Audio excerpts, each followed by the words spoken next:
Hello Camino friends, my name is Gabriela. This year I will be walking the Camino de Santiago for the 6th year and we are making a documentary about it. So during the last years I have added and modified my gear to the best of my ability, and I would like to share all tricks and tips with you and exactly what I will be taking with me this year. So let's start with the backpack. The brand doesn't matter, but I'm only carrying 50 liters and my recommendation is to not go higher than that. You can also take a smaller one. And brand doesn't matter, but it does need to have some specific characteristics that will help you on the way. Most important is the pocket. In this description, I will be including two different types of gear. One is lighter and fitter for beginners. The other one is maybe for more advanced walkers who want to be more independent, and that includes a tent and everything you need to sleep outside. For the full gear, for me, including water, we arrive at something around 10 kilos 50, which is still a lot, but it includes everything you need, again, with a tent. Without the tent, it will be, this gear that I'm showing here will be around 8 kilos. Your backpack is important to have side pockets, so you can put your water bottle and anything you might need, like my sun hat, so you can have access to them without taking your backpack off, which tires you a lot. And also front pockets where you will keep your money. Also I keep a little sunscreen and some sort of lip gloss if your lips tend to dry, and of course money, mobile, and anything you need to have access easily. Another feature you need to look for in a backpack is this thing on the back that allows for sweat evaporation. So this way there is some space between your back and the back of the backpack, and this helps a lot, especially in warm weather. So moving forward to the hiking poles, I strongly recommend to buy some for the Camino de Santiago, especially since you'll be walking many kilometers with a lot of extra weight. And the features you need to look for, you need to have some extra caps because this will wear down, and if you pay a bit more money, they're going to be more sturdy. The plastic should be hard. This is what you have to look for. And also, these kinds of hooks allow you to adjust the length, and they're way better than the types that you have to turn to adjust. The handle is highly recommended to be made of cork. It's more comfortable, and again, with sweat, it tends to dry easily. I have adjusted it to my hand by shortening the ribbon, and this way the weight of my hand is supported by the ribbon as opposed to the handle. I've also customized them by putting some air dry clay of the brand Whipam, if you're interested, with nothing, no glue, anything, just put it on, and it has survived for 2,000 kilometers. Next, let's look at the water bottle. By the way, none of this is sponsored in any way. I bought this water bottle and I really like it from Decathlon, just costs €3. Please don't take the metal ones, they're not needed and they add extra weight. And if you need more water, just buy a plastic water bottle and have it on the other side pocket of your backpack. But please note, if you're walking the Camino Frances, you can usually find water fountains everywhere, except on the Meseta, which you need to have a bit more water. And of course, you need the pilgrim symbol, which is the concha. You will find that to buy on the Camino, and this signifies that you're a peregrina or a peregrino. I've had this one since my first Camino, and I'm really fond of it. Alright, so this is my tent. It's not technically allowed to camp on the Camino, but you can also always just bivouac, put your tent for the night and start very early in the morning if it's in the forest or somewhere less inhabited. And you can also ask the albergues, the hostels, if you can camp outside. This one is ultralight, only weighs 750 grams. And the trick is that it doesn't have any poles. You use your hiking poles to keep it upright. Totally not required, but it does give you more independence if you would like to walk many kilometers, like 40, and stop anywhere you like instead of at a specific albergue.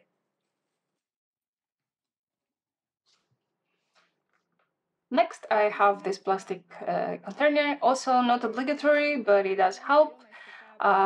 It's good to have some food with you at all times, like power bars or raisins, or maybe a chorizo, or things that won't spoil. And sometimes you can cook on the albergues, and if you have extra food, you can put it there and have it with you on the way. This specific plastic container is nice because it's foldable and you can save some extra volume within your backpack. And next are the toiletries. Okay, if you're a girl, maybe I'm carrying a bit too many things, but still way less than perhaps another girl. So I will show you exactly what I take with me. Also, don't use a bag. Just keep a plastic bag for clothes. This is the best way to have. So for shampoo or to wash clothes or anything, I have this soap container. And then I have a nice bar of soap just for the body and to wash clothes, and dry shampoo. And this is all you will need to wash on the Camino. And in case any of these runs out, you just buy another one. But please don't take full water shampoo bottles or anything like that. They're really heavy and unnecessary. So you also need a container for your toothbrush. This is my toothpaste. Any sort of cream that you're going to take with you is good to use these containers. These are, they put little sauces, like when you order, but you can also buy them for food stores alone. And again, they're very lightweight. And another trick I'm going to show you is this one. Don't take deodorant, but if you need to take some perfume with you, just take this little thing. You can transfer it from your big perfume bottle to this one and have it with you the whole time and just feel a bit girly on the Camino as well.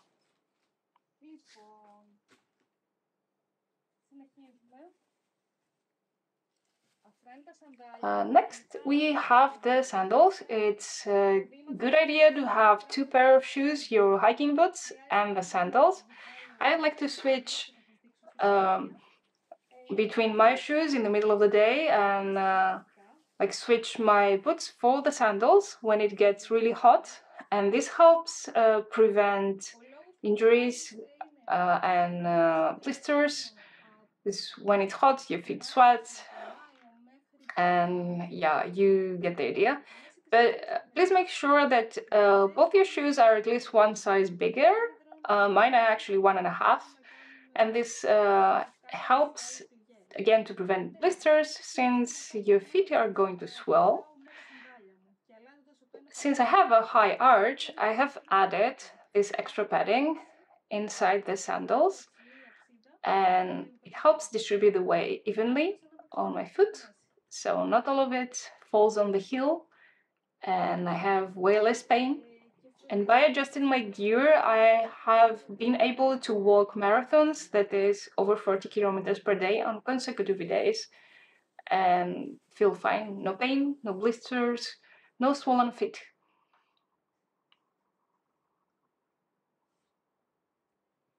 This is my little sleeping bag.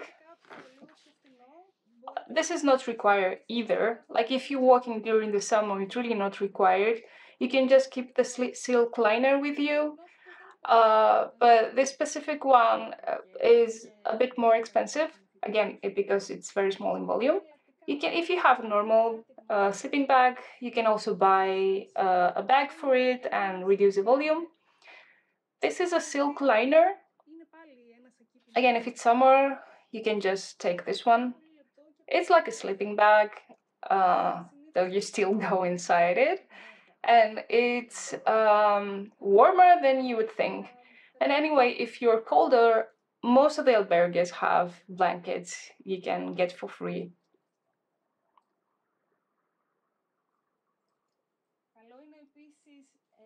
This is a little trick of mine. It's a bandana that I've tied together, and I put all my underwear and socks inside. It's really good to have everything compartmentalized so you can find it easily and pack. Remember, you have to pack like twice per day. And I will show you what the bandanas are for. I think they're pretty essential when walking. Usually if you start early, because you do start early, it's a bit cold in the morning, so I put one around my neck and one as a hair band that covers my ears. And then later in the day when it's hot, I can just wet them and put them even under my hat, and this keeps your temperature down. And when you need it, I re-wet them again, and I can go through the meseta under the sun with no problem.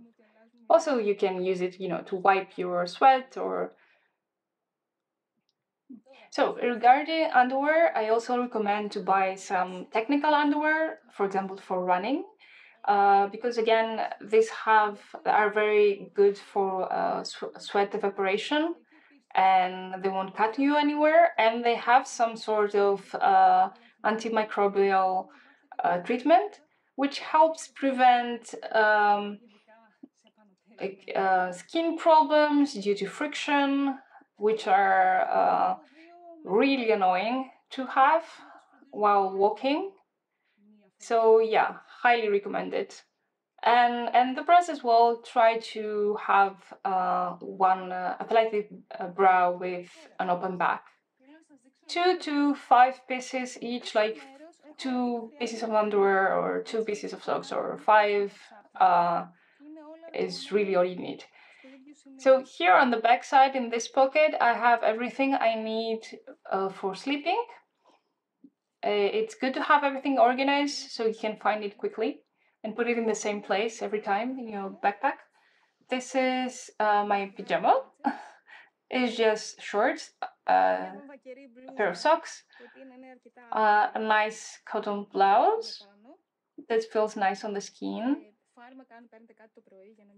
medicine, anything you need to take before sleeping or in the morning, an eye mask, because often you might want to lie down when the lights are not turned off, or you can have some night light through the window.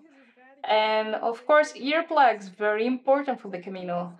There is always somebody snoring and it might disturb your sleep. I have 2 pairs because I tend to lose them all the time, so just to make sure, there is still 1 pair left. So let's move on to the clothes.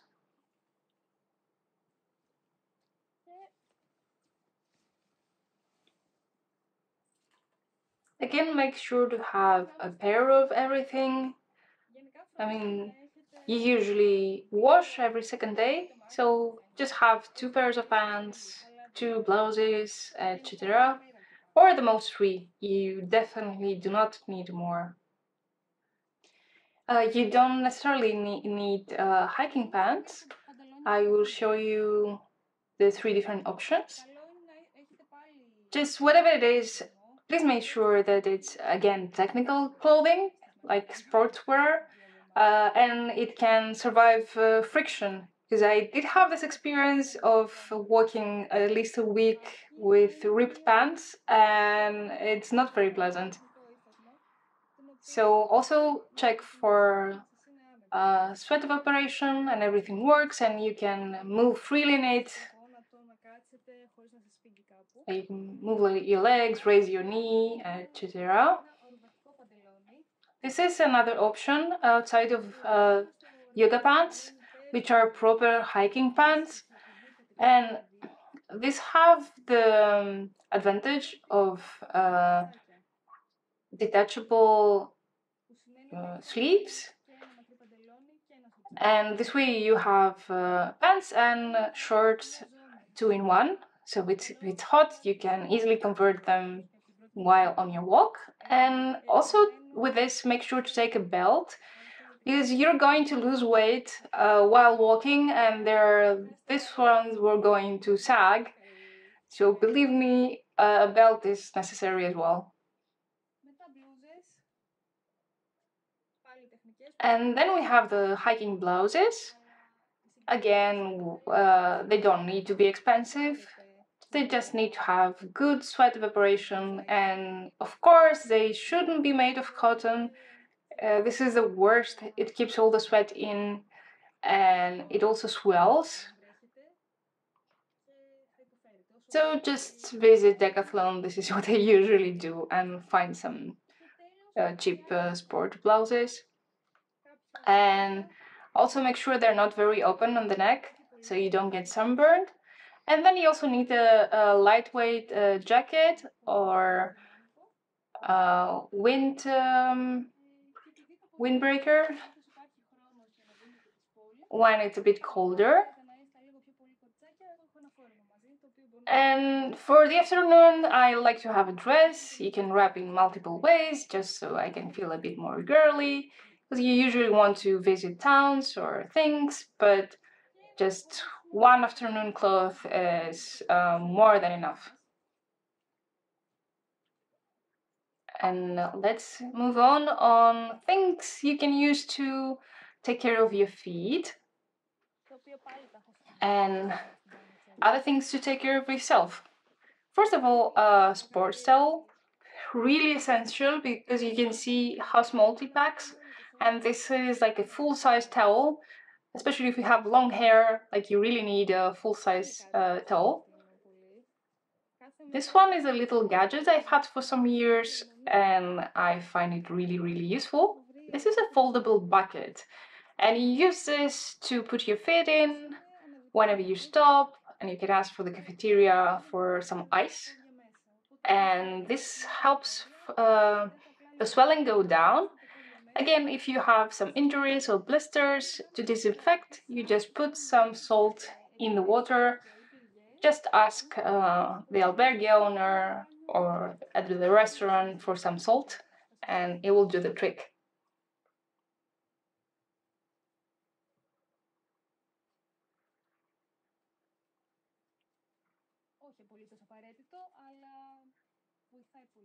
And this year I've also bought this thing.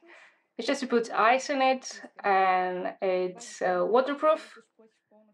So I'm going to be testing it in case you have some muscle pain or knee pain. It's a good idea to put ice for 20 minutes per day. And again, this will help with the swelling. And let's move on to how we take care of our knees. I do tend to have pain if I walk without wearing them, and a lot of people have that as well, so I think it's a good idea to have some sort of knee brace, knee support. I will show you two different types. I have tested virtually all the types of knee support. This one is the usual one. You wear it as a sleeve, you just slide it on your leg. And I use this for the afternoon. The only problem is they're not very comfortable to walk in, because again, you tend to lose weight and then they slide down your leg, or it's very difficult to put over your pants or under your pants, and then you have to walk and drag them up the whole time, and it's just really annoying. So this is why I use this type, which I really like, and you can wrap it as tight or not tight as you want to. You can also put it in other places if you have a problem, and this is how it is. I will be testing the white version of this one, and maybe it's just less hot for the summer, and I will let you know if it makes any difference.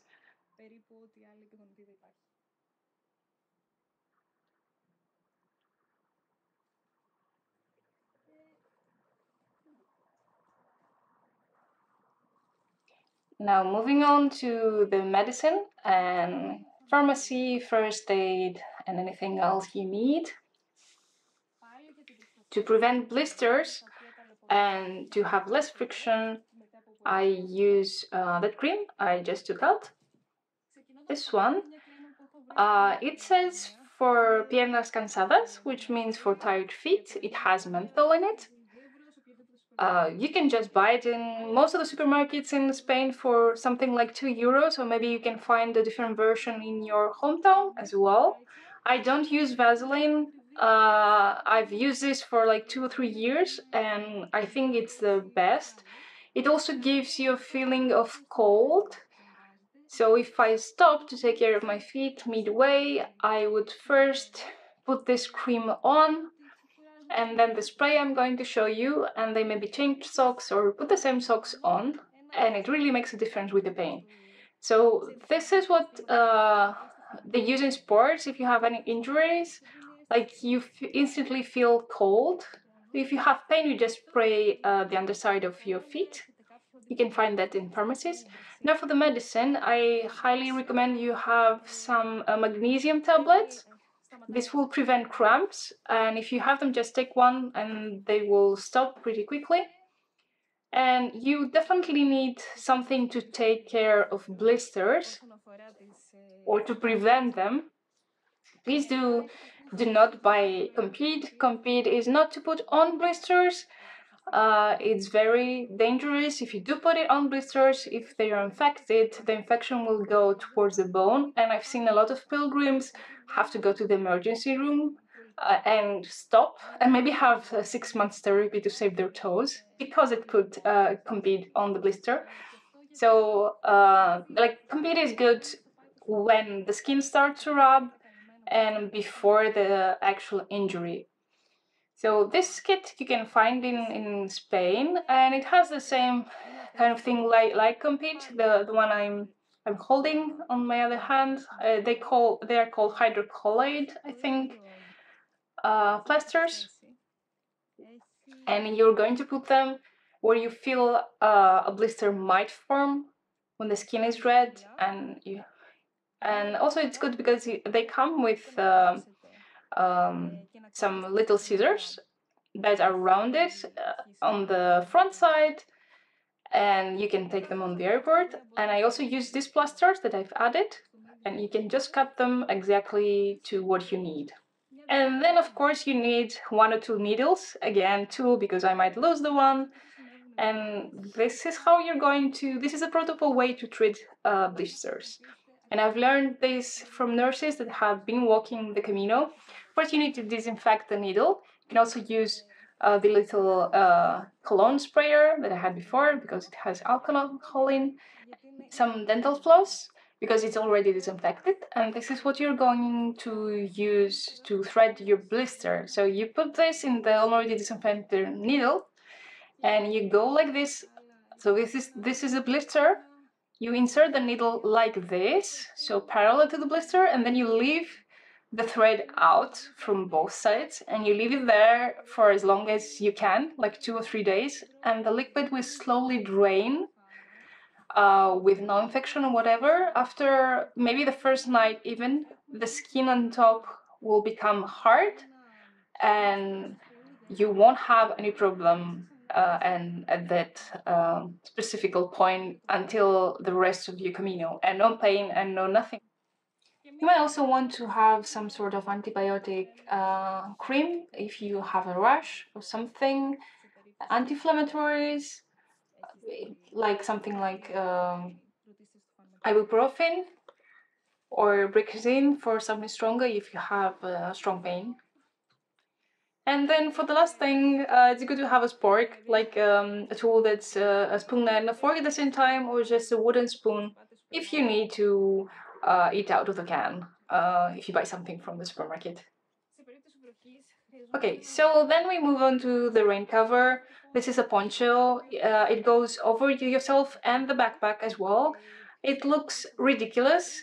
You look like a Quasimodo, but after walking 6 kilometers in the rain without it, then you become a Quasimodo. And then you have a little bag for your dirty clothes. They just gave this on the Camino. Maybe they have this year as well. Who knows? Next little thing is sun sleeves.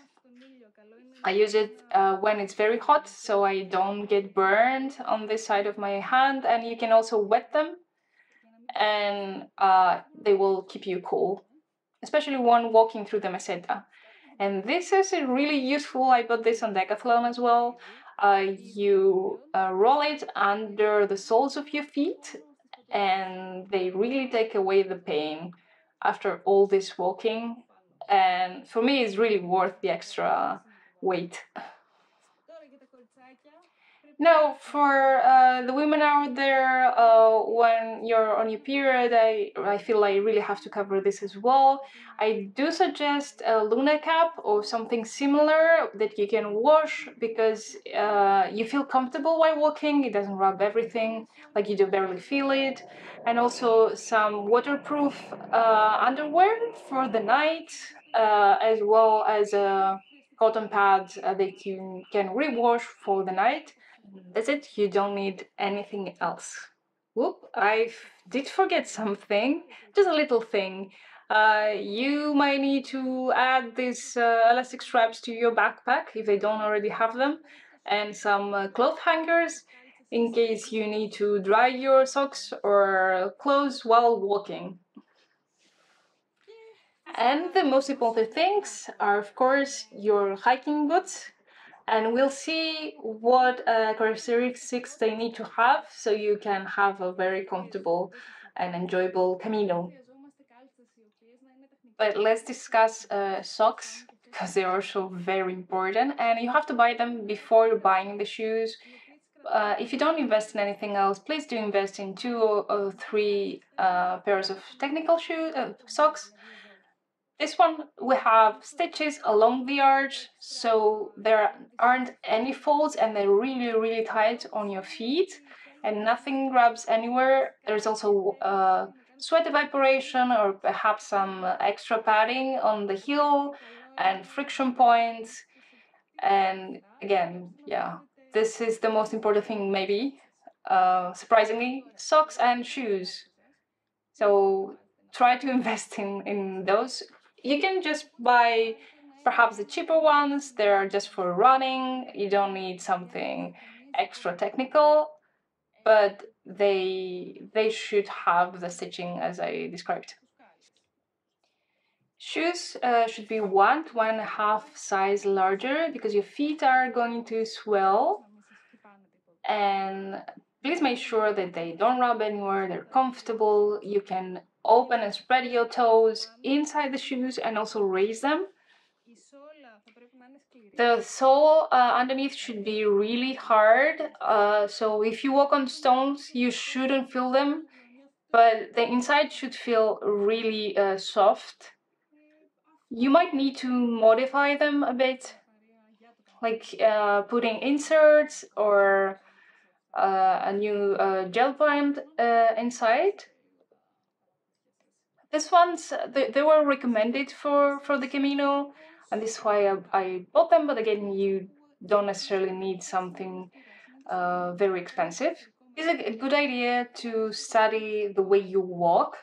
Men tend to walk with the inside part of their feet, so and like this, like a bit like a duck, and and women tend to walk more with the outside part of the feet. And if you study your soles underneath, you will see where it's more hard so you know how you walk, so how the weight gets distributed.